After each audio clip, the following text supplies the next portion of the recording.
할렐루야. 찬양 중에 그 광고가 하나 올라와서 말씀 전에 좀 나누겠습니다. 우리 오늘 교회 이제 등록 카드라고 올라왔어요. 그래서 양혜민 님 직분이 어디 계신지 저기 계시는군요. 잠깐 일어나시면 이제 환영하는 시간. 네. 반갑습니다. 환영합니다. 축복합니다. 아까 장로님 기도하신 대로 시간이 참 빨라요. 벌써 대강절이 다음 주면 대강절이 다가왔습니다. 저희가 이 대강절 다가오는 이 시기 때 예수 그리스도의 그 탄생을 기다리는 소망 가운데 시간을 맞이하시면 좋겠어요. 제가 수요 성경 공부 때도 얘기했지만 기독교가 다른 그 종교와 다른 여러 가지 점 중에 특별히 가장 중요한 다른 점은 하나님이 우리에게 오셨다라는 거예요. 대부분의 종교는 인간이 무언가를 얻기 위해서 신에게 다가가지만 성탄의 메시지는 아주 분명하죠. 하나님이 우리에게 찾아오셨다. 굉장한 복음입니다. 엄청난 복음이고 인간의 그 합리적 이성으로는 받아들일 수 없는 그런 복음입니다. 여러분 인생 가운데 주님이 찾아오십니다. 오늘 말씀 나누겠지만은 밝은 해가 여러분 인생 가운데 돋을 것입니다.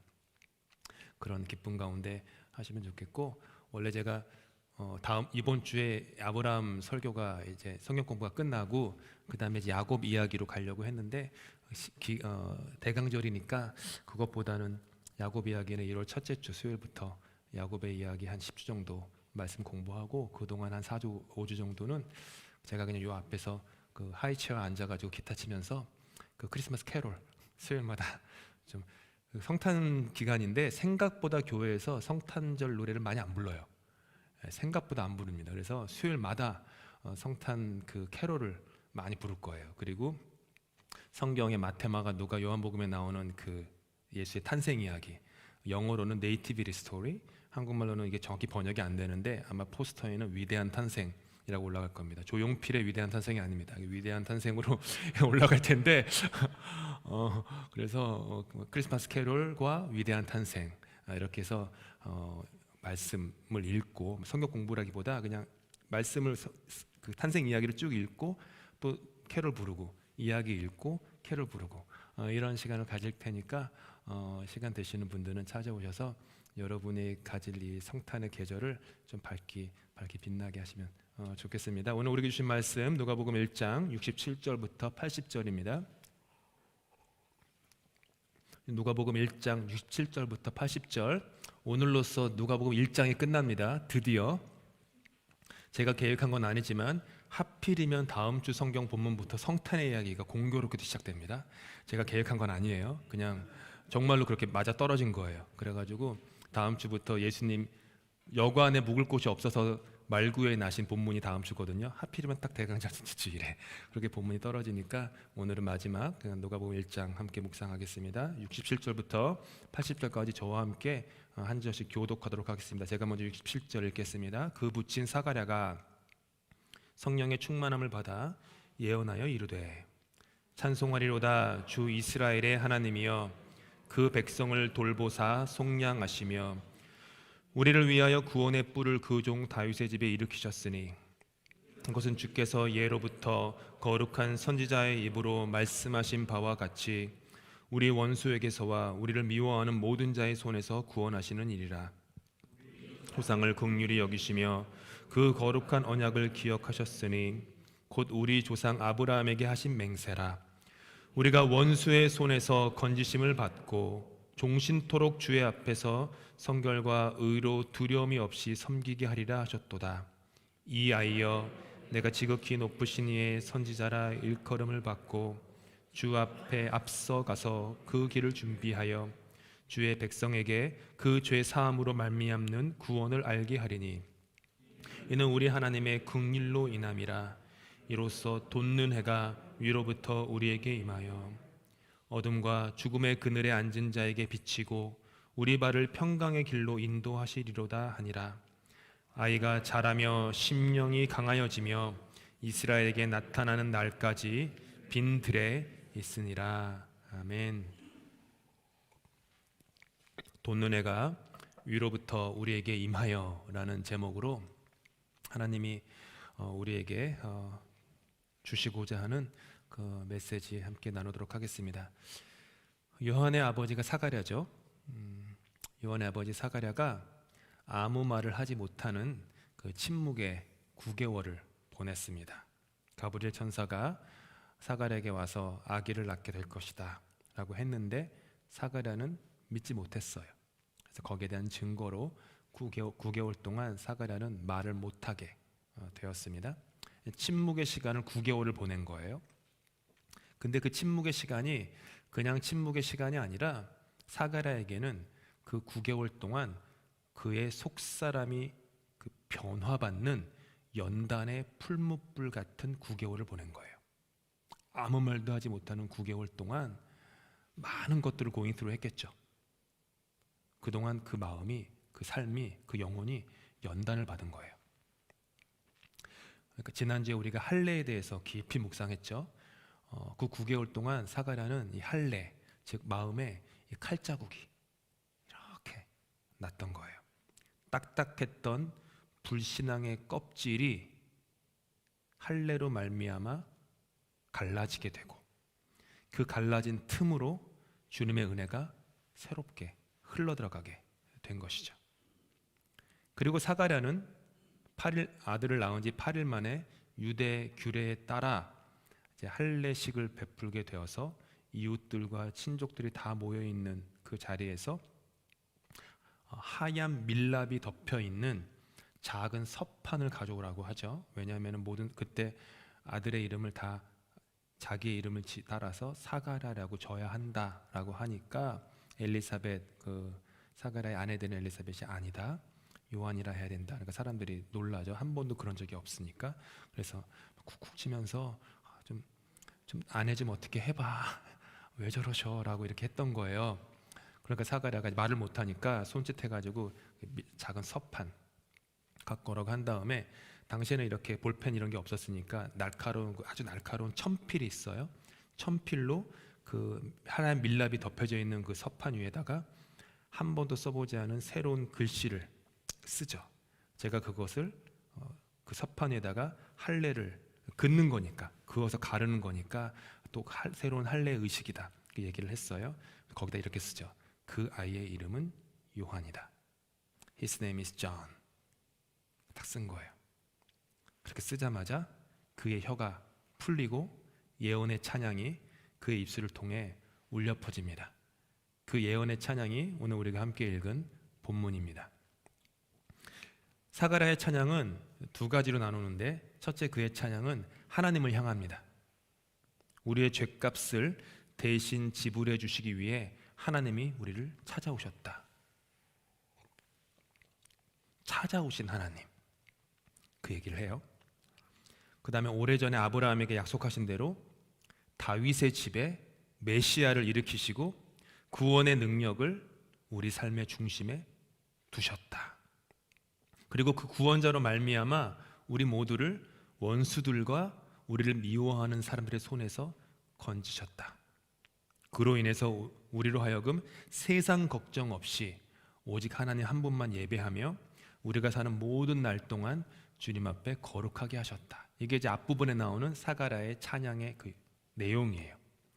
그 다음에 이제 사가랴의 시선이 쉬프트가 돼가지고 자기 아들, 8일 된 이제 할례를 받은 자기 아들 요한에게 향합니다.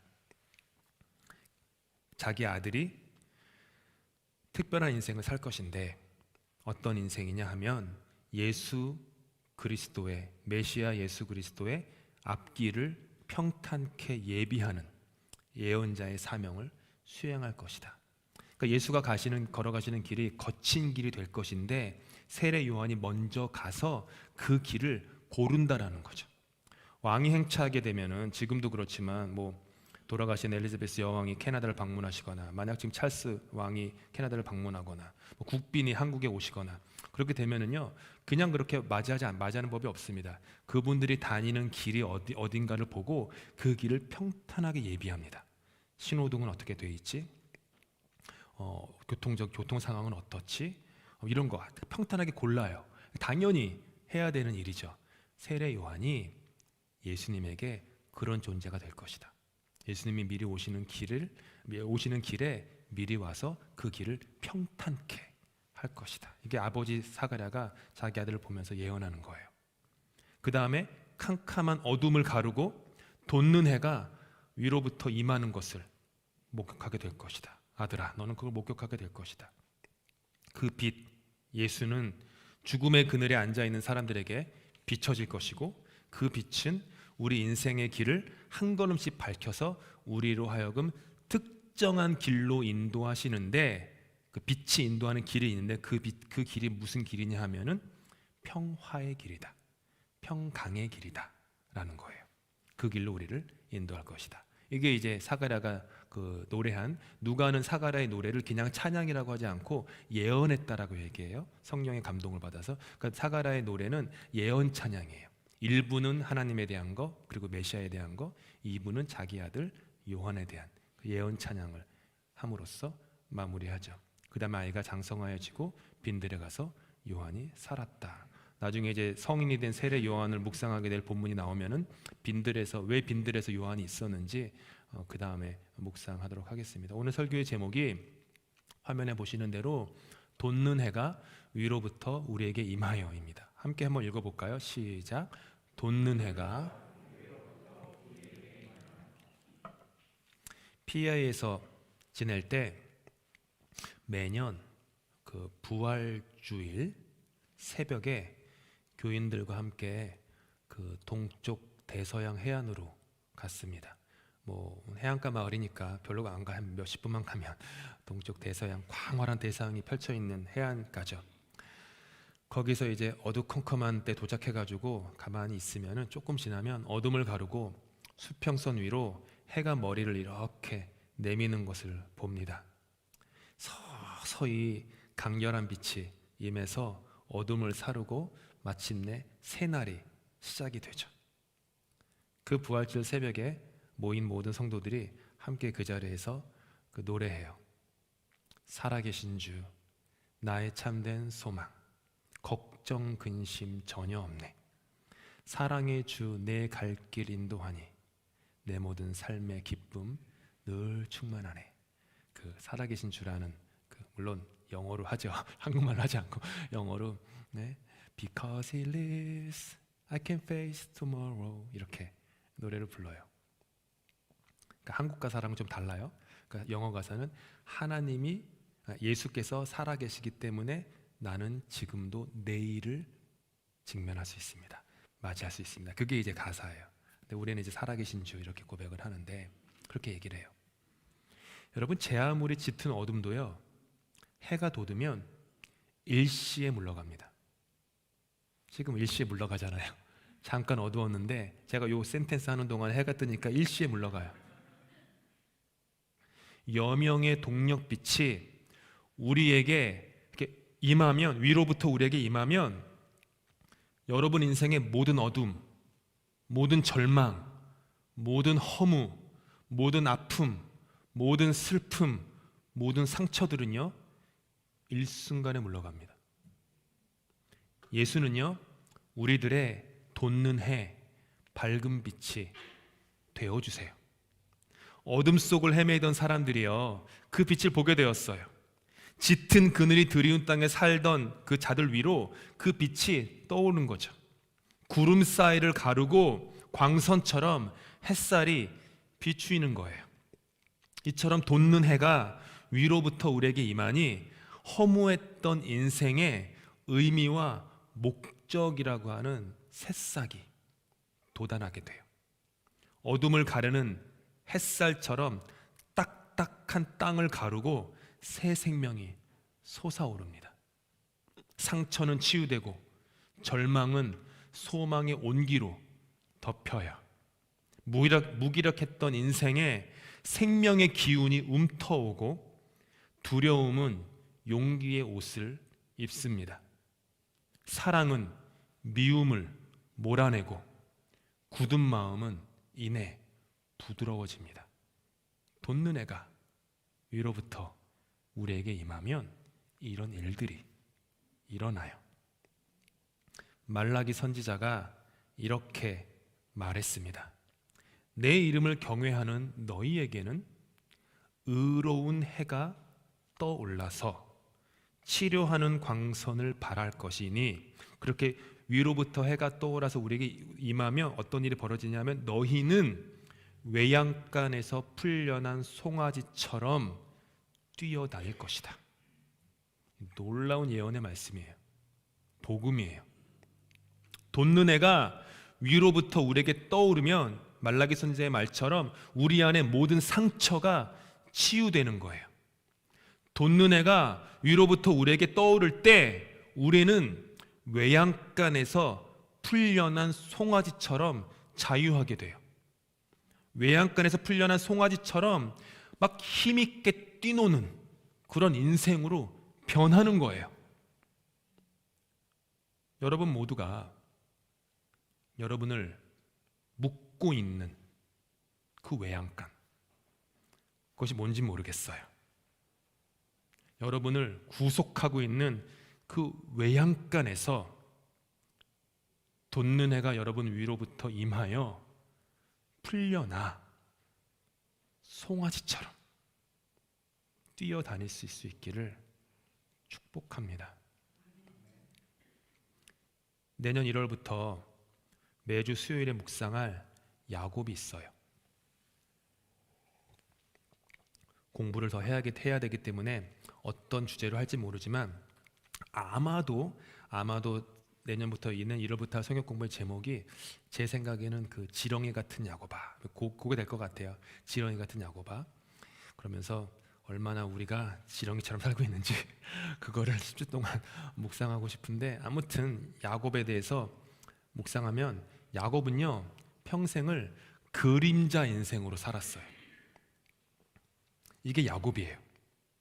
이게 뭐냐 하면 야곱은 평생을 자기 자신이 아니라 타인의 그림자의 그 안에 그림자의 그늘에 가려져 살았다라는 거예요.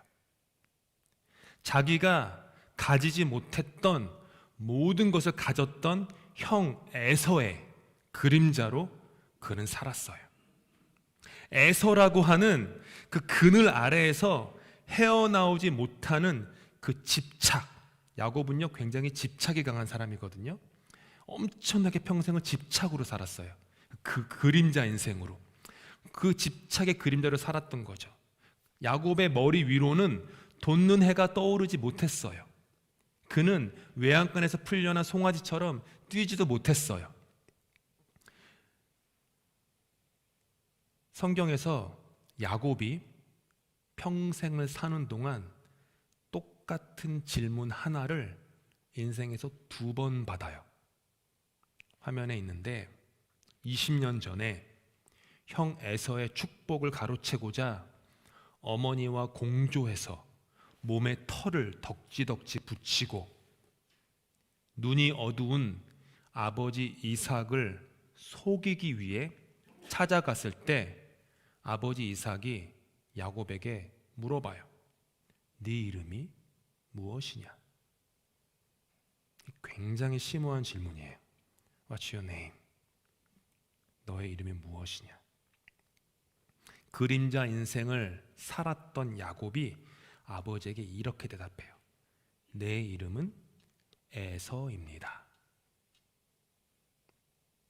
20년의 세월이 흐른 다음에 다시 형 에서를 만나야만 하는 죽음의 위기 속에서 야곱은 홀로 야복 강가에서 주님을 붙잡고 동이 틀 때까지 씨름을 합니다. 씨름이 얼마나 치열했는지 야곱의 엉덩이 뼈가 망가져 남은 생을 불구로 살게 될 정도가 되었습니다. 이때 하나님이 야곱에게 야곱의 아버지 이삭이 20년 전에 했던 똑같은 질문을 하나님이 야곱에게 물어보세요. 네 이름이 무엇이냐? 20년 전에 야곱은 태어나서 처음으로 자기의 이름을 받아들인 거예요. 나란 사람의 존재를 끌어안은 거예요. 나는 움켜쥐는 자입니다. 이게 야곱의 이름 뜻이죠. 나는 움켜쥐는 자입니다. 나는 남의 것을 빼앗는 사람입니다. 나는 남을 속이는 사람입니다. 나는 집착과 집념으로 점철된 사람. 네, 맞습니다. 제가 바로 그런 야곱입니다. 이거를 받아들였던 거예요. 그리고 야곱이 처음으로 그림자 인생이라는 외양간에서 풀려나 자신의 이름을 야곱이라고 부르기 시작했을 때 아이러니하게도 하나님은 그에게 새 이름을 주십니다. 이제부터 네 이름은 이스라엘이다. 자기의 이름을, 자기의 존재를 임브레이스 하니까 하나님이 그제서야 그 안에 새 이름, 새 존재, 새 생명, 거듭남을 주신 거예요. 야곱은 부활한 거죠.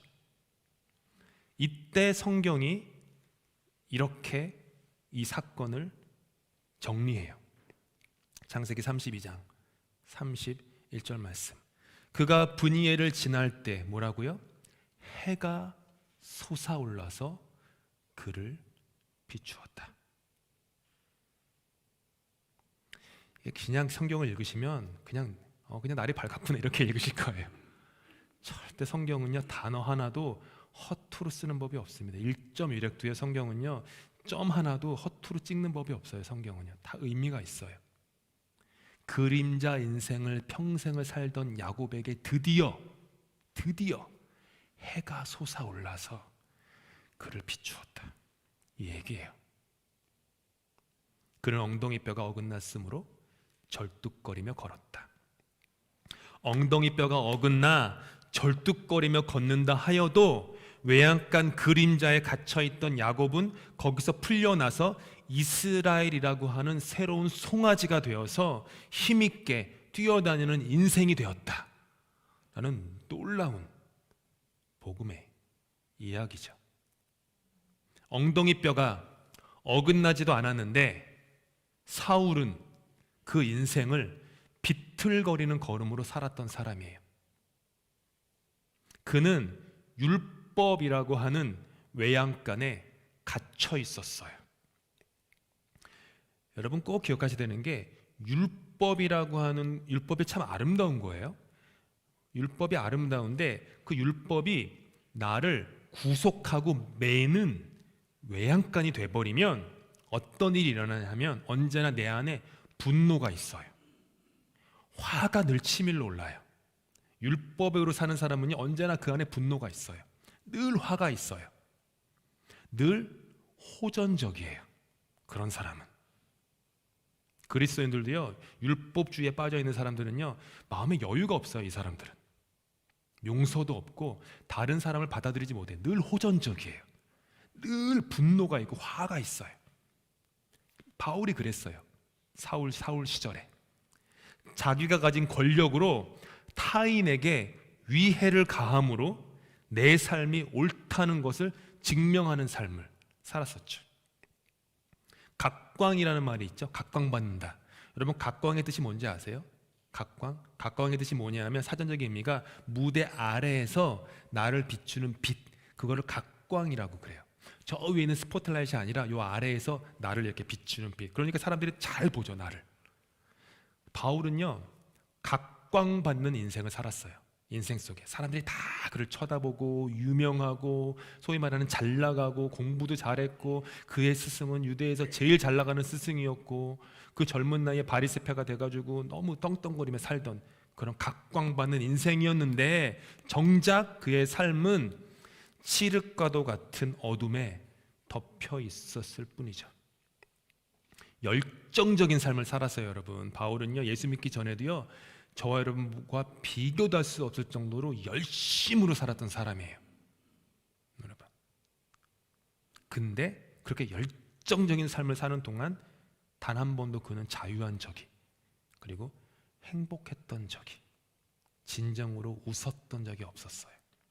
그러던 어느 날 돋는 해처럼 위로 떠오르는 눈부신 빛이 그에게 임했어요. 사도행전 9장 3절 말씀 함께 읽겠습니다. 시작. 사울이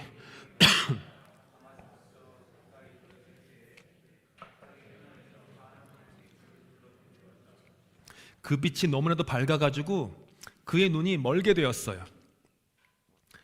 지금의 터키에 가면, 지금의 터키에도 있는데 그곳에는요 동서로 1.6km 뻗은 직가라는 거리가 있어요. 현재는 나르발 무스타킴이라고 하는 거리로 불리거든요. 1.6km, 1.6km 길지 않죠. 그렇죠. 지금은 뭐 1.6km가 긴 거리도 아닌데 그 고대 2000년 전에 1.6km나 되는 직가가 있었다는 것은요 매우 드문 일이었거든요. 그 다메섹에 그게 있어서 굉장히 유명한 길이어서 1.6km가 쭉 뻗은 길. 근데 바울은 그 스트레이트 스트리트, 직가, 곧게 뻗은 그 길조차 비틀비틀 걸으며 다른 사람의 손에 이끌려 다메섹 성에 들어가요. 이게 무슨 뜻이죠? 일직선으로 뻗은 길조차도 똑바로 걷지 못했던 인생이었다라는 거예요. 쭉 뻗은 길조차 마음이 삐뚤어지고 마음이 비틀비틀 거리기 때문에 직선으로 걷지 못했던 그런 인생이었다라는 거죠. 그런 그에게 주님께서 아나니아라는 사람을 보내주세요. 그 다음에 기도하게 하시죠. 그때 눈에서 비늘 같은 것이 벗겨지고 다시 보게 돼요.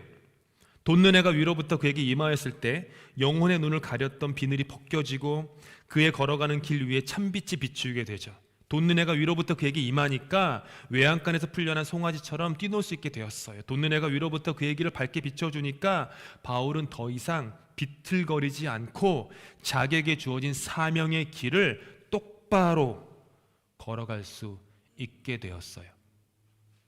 야곱도 그렇게 변했고, 돋는 해가 위로부터 임하니 야곱도 그렇게 변했고, 돋는 해가 위로부터 임하니 비틀거리는 바울도 이제는 똑바로 인생을 걸을 수 있게 되었다. 성경의 복음입니다. 예수님은요 여러분의 돋는 해예요. 해저물어 날 어두운 현실이어도 돋는 해이신 주님의 인생이, 주님이 여러분의 인생의 수평선 위로 솟아오르면 그분의 빛이 여러분의 인생을 향한 위한 구원의 밝은 빛이 되어주세요. 길을 잃고 헤맬 때에도 그분이 해처럼 돋아오르시면 여러분 가는 길은 밝아집니다. 예수의 돋는 해가 위로부터 우리에게 임하면 어둠과 죽음의 그늘 아래에 있는 우리에게 빛이 비춰지고 그 빛은 우리를 어떤 길로 인도해요? 평화의 길로 인도하시는 거예요. 여러분 한 분 한 분을 생각하면서 말씀을 묵상할 때 이상하게도 왜인지 모르지만 요한복음 6장의 말씀이 지난 한 주 동안 제 마음을 사로잡았어요. 사가라의 예언 찬송처럼 그날의 요한복음 6장의 그날의 이야기가 여러분 인생 위로 도는 해처럼 솟아오리라 믿습니다. 말씀 읽을게요. 날이 저물었을 때 예수의 제자들은 바다로 내려가서 배를 타고 바다 건너편 가버나움으로 갔다. 이미 어두워졌는데도 예수께서는 아직 그들이 있는 곳으로 오시지 않았다. 그런데 큰 바람이 불고 물결이 사나워졌다. 제자들이 배를 저어서 10여리쯤 갔을 때였다. 그들은 예수께서 바다 위로 걸어서 배에 가까이 오시는 것을 보고 무서워하였다. 예수께서 그들에게 말씀하셨다. 나다. 두려워하지 말아라. 그래서 그들은 기꺼이 예수를 배 안으로 모셔들었다. 배는 곧 그들이 가려던 땅에 이르렀다. 날이 저물어 죽음의 침묵 같은 어둠이 여러분을, 이 교회를 덮었습니다. 낮에 화려했던 때와는 너무나도 달라져 버린 우리가 되어버렸습니다. 주님의 부르심을 받아서 걷는 길인데 마음속에서 올라오는 두려움과 불확실함 속에 몸이 떨립니다. 하지만 더 이상 이곳에 머물러 있을 수는 없었습니다. 저 건너편 세상으로, 우리를 새롭게 부르시는 곳으로 건너가야만 했어요. 그래서 우리는 바다로 내려가 배에 올라탑니다. 날은 아주 저물었고 우리를 태우고 해안가를 떠난 배는 더 깊은 미지의 어둠 속으로 흘러 들어갔건만 우리의 초조함을 아시는지 모르시는지 야속하리만치 주님은 우리에게 아직 돌아오시지 않았습니다. 게다가 갑자기 큰 광풍이 불기 시작합니다. 우리가 탄 배를 집어삼킵니다. 배에 탄 우리 모두는 어떻게든 살아보려고 기를 쓰고 노를 젓습니다. 하지만 칠흑 같은 어둠과 광풍 속에서 배는 방향을 조절할 수 없는 속수무책 상태가 되어 어디로 향하는지도 모르는 채 물결에 의해 밀려나기 시작했습니다. 한참이 지나도 풍랑은 잠잠해지지 않고 하늘에 별 하나도 보이지 않습니다. 망망대해에 떠있는 이력 편주와도 같은 이 배에 승선한 우리들은 살아남으리라는 희망의 빛조차 서서히 잃어버리게 됩니다. 주님을 기다리고 또 기다리는데 이 기다림이 과연 맞는 기다림인지조차 헷갈리기 시작합니다. 죽을 지경이 된 우리가 어디에 있는지 알기는 하시는지, 아니 오시기는 하시는지 점점 더 불확실해집니다. 10여리, 즉 5km 정도 되는 그 길이 마치 50km처럼 500km처럼 느껴집니다. 마음속에서는요, 한탄을 하는 소리가 올라옵니다. 아무것도 일어나지 않잖아. 이 어둠과 광풍 속에서는 우리를 구원해 주기 위해 오는 사람도 없고 가는 사람도 없어. 그때 저 멀리 희미하게 해가 돋는 것이 보입니다. 아니, 눈을 비비고 다시 자세히 보니까 해처럼 밝은 예수님이 걸어오는 겁니다. 돋는 해 같은 그분께서 거센 풍랑을 넘어 여러분에게 걸어오셔요. 큰 바람이라고 하는 상황을 넘어 평화가 여러분에게 걸어오십니다. 사나운 삶의 물결을 넘어서 평화가 여러분에게 걸어옵니다. 나야, 괜찮아, 두려워하지 않아도 돼 라고 하는 그분의 음성이 꺼졌던 소망에 다시 불을 지핍니다. 돋는 해 예수께서 우리 인생 위에 떠오르자 갑자기 거센 풍랑은 봄의 산들바람이 되어 우리 귀를 간지럽히고 사나운 파도는 사랑의 물결이 되어 우리의 안을 촉촉히 적십니다. 돋는 해 예수께서 우리 위로 떠오르자 어둠은 여명이 되어 그리고 우리는 기꺼이 주님을 배 안으로 모십니다. 주님이 우리를 보시고 활짝 웃으며 말씀하세요. 내가 너희들 가운데서 살며 너희들 가운데로 다닐 것이다. 나는 너희 하나님이 되고 너희는 내 백성이 될 것이다. 그리고 돋는 해를 태운 이 배는 우리가 가려고 했던 그 건너편 땅에 이르릅니다. 한 번도 가보지 않았던 새로운 땅, 부르심의 그 땅으로 건너가는 거죠. 말씀을 읽으면서 그냥 제 나름대로 해석한 거예요. 거센 풍랑을 넘어 돋는 해처럼 주님이 여러분을 향해 걸어오십니다. 사나운 파도를 넘어서 돋는 해처럼 주님이 여러분을 찾아오세요. 폭풍 속에서도요, 우리가 주님을 바라볼 때 우리는 모든 상황을 넘을 수 있습니다.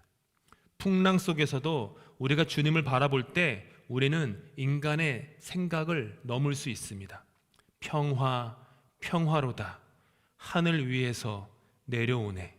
그 사랑의 물결이 영원토록 내 영혼을 덮으소서.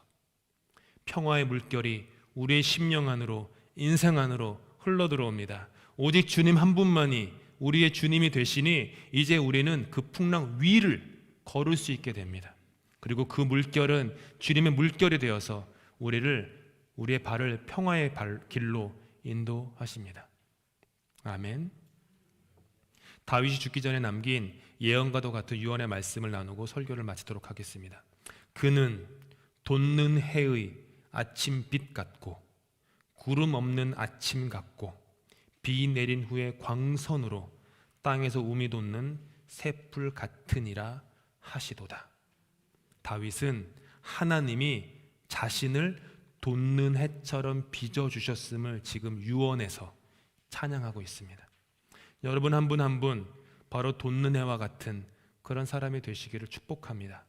이 교회가 어두운 세상 가운데 돋는 해와 같은 교회가 되기를 축복합니다. 어두운 흑암의 밤은 물러가고 기쁨과 행복의 찬란한 아침 햇살이 비추이게 될 것입니다.